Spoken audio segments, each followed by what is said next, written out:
Merci. Je m'appelle Bakary Djemé. Je suis le porte-parole du jour.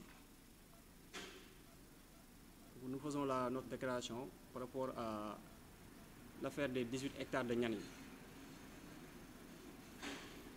Nous nous adressons aujourd'hui à la population mbouroise en particulier et sénégalaise en général pour apporter des éclaircissements par rapport à cette affaire des 18 hectares de Nianing et enfin donner notre point de vue et notre position par rapport à cela. Nous commencerons par dénoncer les violences exercées sur le camarade Guy Marius Sagna lors de son dernier voyage à Nianing et nous disons que la violence n'a pas sa place ici.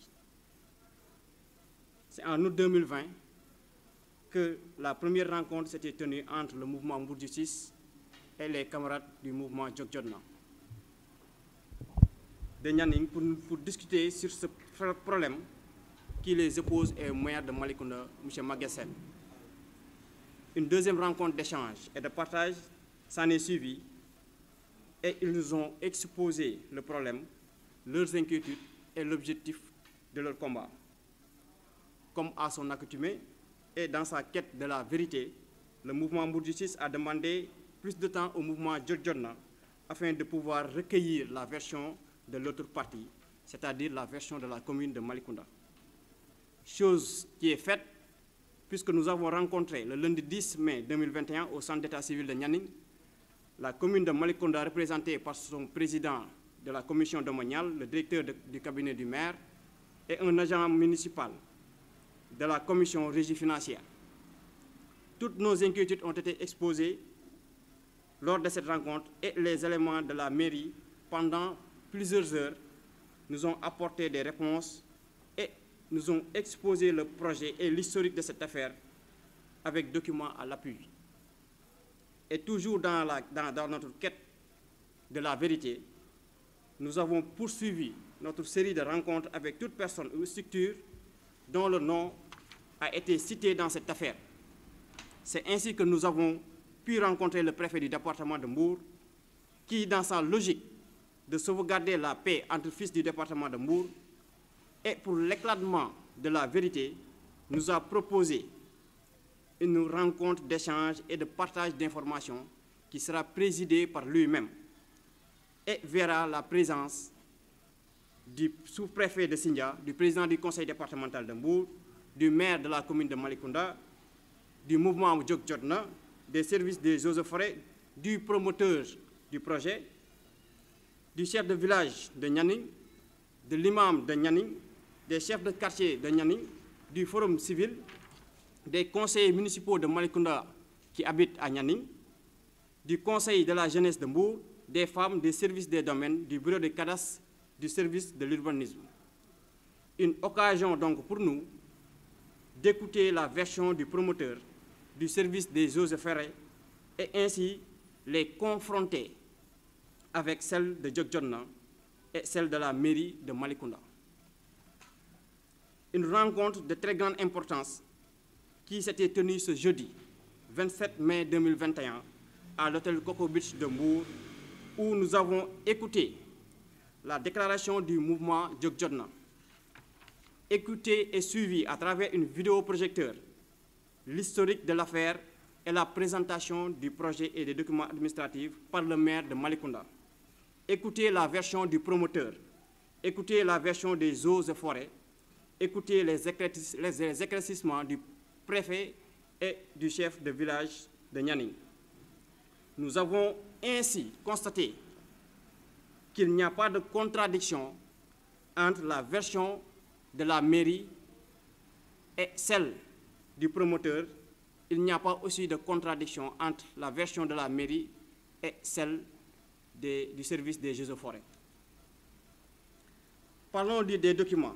On a aussi constaté qu'il n'y a pas aussi de contradiction entre les documents que dispose la mairie de Mbour et ceux que dispose le promoteur et encore ceux que dispose le service des eaux et forêts. Le blocus effectivement se situe au niveau des eaux et forêts qui, selon leur représentante, dans cette rencontre, ont dit qu'ils n'ont ni dit oui ni non à ce projet-là, à cette attribution de 7 hectares qui leur a été attribuée en contrepartie, conformément au protocole d'accord qui les lie à la mairie de Malicounda, même si le service a déjà et officiellement attribué les 18 hectares à la commune de Malicounda. Donc, il s'agit d'une lenteur due à un refus, si on peut le dire ainsi, de mettre entièrement à la disposition de la mairie l'assiette foncière. Compte tenu de tout cela, et après avoir entendu les différentes parties, assisté à multiples rencontres sur ce dossier, avoir visionné quelques documents, nous ne pouvons nullement dire qu'il y a détournement d'objectifs. Nous ne pouvons nullement dire qu'il y a un procédé administratif non suivi. Nous ne pouvons nullement dire qu'il y a litige foncier. Nous ne pouvons nullement dire autre chose sur ce dossier. Nous disons alors aux camarades du mouvement Djokjodna que l'autorité, à savoir le maire Maguette Sène, s'est engagé devant tout le monde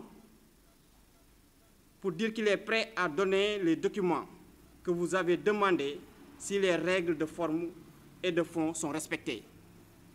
Nous vous disons aussi que si votre requête n'est pas satisfaite, vous avez le droit de traduire votre maire en justice en se basant sur la loi 2013-10 portant Code général des collectivités locales en son article 155, comme nous l'avons fait, Mbour Justice l'avait fait avec le maire de Mbour. Il nous vient de préciser que le mouvement Djokjodna ne nous a montré aucun document, aucune preuve pouvant justifier leurs allégations et leur position par rapport à ce dossier-là. Et même si, disent-ils qu'ils en détiennent, mais ne peuvent pas nous montrer ces documents-là, et l'ont dit devant nous lors d'une rencontre tenue ici au niveau de Mbour. Nous, Mbour Justice, en tant que structure responsable, dont notre seule préoccupation sont celles des populations, une structure responsable et bien organisée, partisan de la justice et de la vérité. Nous ne pouvons pas, pour l'instant, défendre les arguments du mouvement Djokjodna, donc nous ne participerons pas à leur rencontre du 30 mai. Nous leur demandons aussi de surseoir à leur activité du 30 mai pour des risques que nous avons eu écho. Nous invitons le camarade Guy Marius Sagna à revoir sa position par rapport à ce dossier, si bien sûr il est animé que de bonne foi, et qu'il est véritablement du côté de la vérité et de la justice. Nous étions au premier rang. Nous étions aussi le premier mouvement à fustiger les événements malheureux qui se sont passés lors de sa venue à Nianing. Nous avons aussi, et pour plusieurs fois, été à ses côtés pour des combats de principe et de cause commune. C'est ce qui nous permet aujourd'hui de lui demander de renoncer à sa venue à Nianing pour pouvoir y voir plus clair et avoir les informations dont nous avons nous tous. Nous lui disons aussi que nous sommes prêts aussi à le rencontrer pour pouvoir lui donner notre version et les éclaircissements dont il a besoin sur ce dossier-là. Nous sommes des soldats de la vérité. Nous devons rester dans cette posture, quoi qu'il en soit. Nous allons terminer par demander aussi à notre camarade Guy Marius Sagna, en tant qu'activiste, puisqu'il est notre camarade, nous lui demandons aussi de nous aider, nous, en tant qu'activistes, par rapport à ces prises de décision sur quelconque sujet que ce soit. Nous allons terminer par dire que nous n'accepterons pas que l'injustice règne dans notre cité. Nous ferons face à toute tentative de ce genre, quelle que soit la personne qui l'exercera à Mbour. Nous ferons une autre déclaration d'ici dimanche pour décliner notre démarche si toutefois les choses ne changent pas.